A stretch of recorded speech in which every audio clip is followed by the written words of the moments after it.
Welcome to Mahima's cooking class. ഇന്നത്തെ വീഡിയോയിൽ നല്ലൊരു ക്യാരറ്റ് കോക്കനട്ട് ബർഫിയുടെ റെസിപ്പിയാണ്.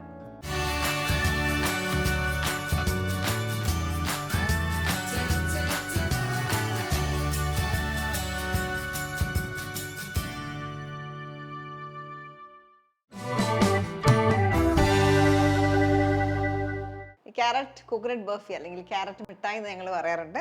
അതുണ്ടാക്കാനായിട്ട് നമുക്കൊരു പാനിലേക്ക് ഈ ഇൻഗ്രീഡിയൻസ് എല്ലാം കൂടി ഒരുമിച്ചിട്ട്, ഇവിടെ ഇതേപോലത്തെ കപ്പിൽ മെഷർ ചെയ്യുവാണെങ്കിൽ 4 കപ്പ് ക്യാരറ്റാണ്. 1/2 കിലോ ക്യാരറ്റ് ഗ്രേറ്റ് ചെയ്ത് എടുത്തേക്കുന്നതാണ്. ഇനി ഇതിലേക്ക് നമ്മുടെ മെഷറിംഗ് കപ്പിൽ ഒരു 2.5 കപ്പ് തേങ്ങയാണ്. ചെയ്ത് നോക്കിയാൽ 250 ഗ്രാം തേങ്ങ.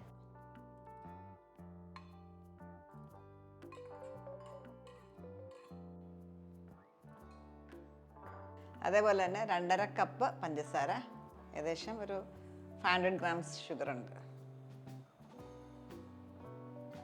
ഇതിലേക്ക് 1/2 കപ്പ് പാല്.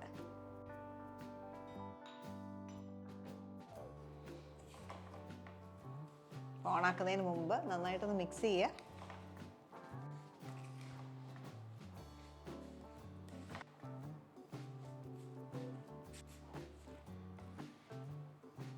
ഇനി ഇത് കുക്ക് ചെയ്യാം. ഇത് പഞ്ചസാരയെല്ലാം നന്നായിട്ട് ഉരുകി നന്നായിട്ട് വിളയിച്ചെടുക്കണം.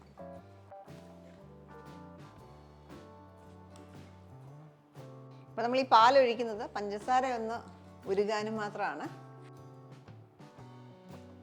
പഞ്ചസാരയൊക്കെ അലിന് നന്നായിട്ട് ഇപ്പോൾ വെള്ളമായിട്ടുണ്ട്. ഇനി വെള്ളം മൊത്തം പറ്റി വരണം.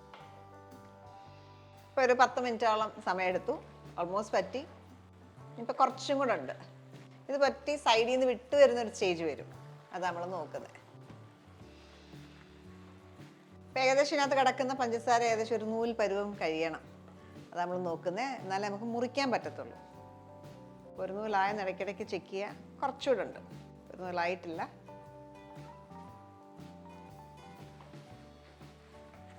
ഇത് മുറിച്ചെടുക്കാൻ പറ്റണമല്ലോ. പഞ്ചസാര ഇത്ര ഉള്ളത് കൊണ്ടാണ് നമുക്കത് നന്നായിട്ട് സ്ലൈസ് ചെയ്തെടുക്കാൻ പറ്റുന്നത്. ഇതിലേക്ക് കുറച്ച് നെയ്യ് ചേർക്കാം. 1 ടേബിൾ സ്പൂൺ നെയ്യ് ഒഴിച്ചെടുക്കും.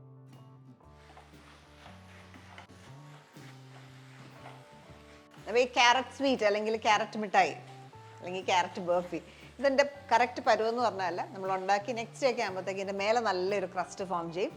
അകത്ത് നല്ല ഒരു ചെറിയൊരു നനവുണ്ടാവും, ചെറിയൊരു മോയ്സ്റ്റായിട്ട് തന്നെ ഇരിക്കും. ആ രീതിയിലാണ് വേണ്ടത്. പക്ഷെ ഇരിക്കും തോറും 2-3 ദിവസം കഴിയുമ്പോഴത്തേക്ക് അത് ഡ്രൈ ആയി തുടങ്ങും. ഫ്രിഡ്ജിലാണെങ്കിൽ നമുക്കിത് മാസങ്ങളൊക്കെ സൂക്ഷിക്കാം. 1-2 മാസമൊക്കെ ഇരിക്കും. ക്യാരറ്റ് ബർഫി റെഡി ആവാറായിട്ടുണ്ട്. നമുക്ക് ട്രേ സെറ്റ് ചെയ്തെടുക്കണം. അതിനായിട്ട് ഞാൻ എടുത്തേക്കുന്ന ഒരു 8 ഇഞ്ചിൻ്റെ പാനാണ്. അതിലേക്ക് കുറച്ച് നെയ്യ് തൂത്ത് വെക്കാം.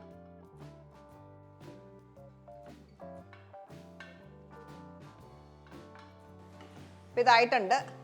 നമുക്ക് ടെക്സ്ചർ ഉണ്ടോ, സൈഡിൽ നിന്ന് വിട്ട് വരുന്നൊരു വരും. ഈ ഒരു സ്റ്റേജ് ആകുമ്പോൾ എടുക്കാം. ഓഫ് ചെയ്യാം. ഓഫ് ചെയ്ത ശേഷം ഇതിലേക്ക് 1 ടീസ്പൂൺ വാനില എസൻസ് ചേർക്കാം. ഒപ്പം ഒരു പിഞ്ച് സോൾട്ടും കൂടെ ചേർക്കാം. നന്നായിട്ട് മിക്സ് ചെയ്യുക. ട്രേയിലേക്ക് ഇടാം.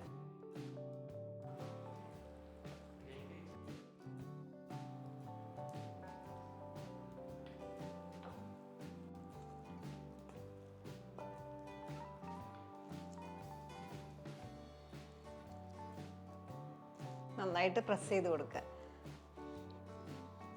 ഇപ്പോൾ സ്പാറ്റില യൂസ് ചെയ്യുന്നത്. അതിന് പകരം ഫ്ലാറ്റ് ആയിട്ടുള്ളൊരു സ്പൂണിൽ ഇച്ചിരി നെയ്യ് തേച്ച് അങ്ങനെ വേണേലും ഇതേപോലെ ചെയ്യാം.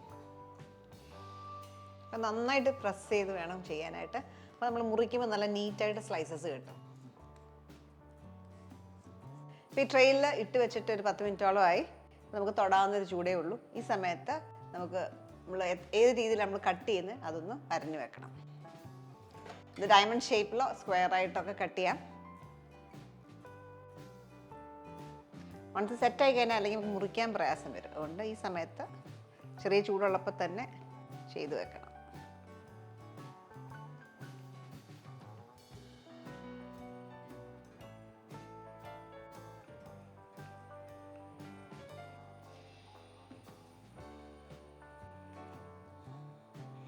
ഇനി ഇത് ഫുള്ളായിട്ട് കൂളാവണം. അതിനുശേഷം നമുക്കിത് പുറത്തേക്ക് എടുക്കാൻ പറ്റത്തുള്ളൂ.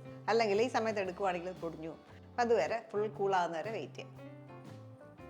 ഇതിപ്പോൾ നന്നായിട്ട് കൂളായ ശേഷം നമുക്കിനി സ്ലൈസ് ചെയ്ത് മാറ്റാം. നന്നായിട്ട് കൂളായ ശേഷം നമ്മൾ ഓൾറെഡി ആ ലൈൻ ചെയ്ത് വെച്ചത് ഒന്നുകൂടെ ഇതേപോലെ കൊടുക്കുക, അല്ലെങ്കിൽ ഇളകി വരാൻ പാടായിരിക്കും.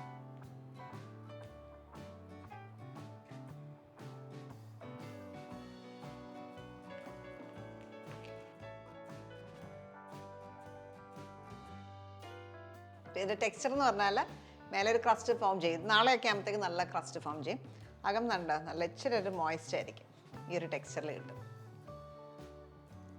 ഇതേപോലെ വരും. ഇതാണ് അതിൻ്റെ രുചി എന്ന് പറയുന്നത്. ക്യാരറ്റ് സ്വീറ്റ്, ക്യാരറ്റ് മിഠായി അല്ലെങ്കിൽ ക്യാരറ്റ് ബർഫി ഈ അളവിൽ ഒരു 16 പീസാണ് കിട്ടുക ഈ സൈസിൽ. ഇത് എൻ്റെ ഒരു ചൈൽഡ്ഹുഡ് ഫേവറേറ്റ് ആയിരുന്നു. എൻ്റെ അമ്മ സ്ഥിരം ഉണ്ടാക്കുന്ന ഒരു ഡിഷായിരുന്നു ഇത്. അപ്പോൾ ഇത് നമ്മൾ സൂക്ഷിക്കുന്നത് ഒരാഴ്ചയൊക്കെ നമുക്ക് പുറത്ത് റൂം ടെമ്പറേച്ചറിൽ നമുക്ക് സൂക്ഷിക്കാം. ഫ്രിഡ്ജിലാണെങ്കിൽ ഒരു മാസമൊക്കെ കേടുകൂടാണ്ടിരിക്കും. പിന്നെ മധുരം പറയുകയാണെങ്കിൽ ഇച്ചിരി മധുരം നന്നായിട്ടുണ്ട്, എന്നാലേ നമുക്ക് ഈ ഒരു ടെക്സ്ചർ കിട്ടത്തുള്ളൂ. മധുരം കുറവ് വേണ്ടവർക്ക് വേണമെങ്കിൽ 100 ഗ്രാം ഷുഗറൊക്കെ കുറച്ചിട്ട് വേണമെങ്കിലും ഉണ്ടാക്കാം. ഈ റെസിപ്പി നിങ്ങൾ ട്രൈ ഔട്ട് ചെയ്ത് നോക്കുക, എന്നിട്ട് നിങ്ങളുടെ ഫീഡ്ബാക്ക് അറിയിക്കുക. അടുത്ത വീഡിയോയിൽ വീണ്ടും കാണാം.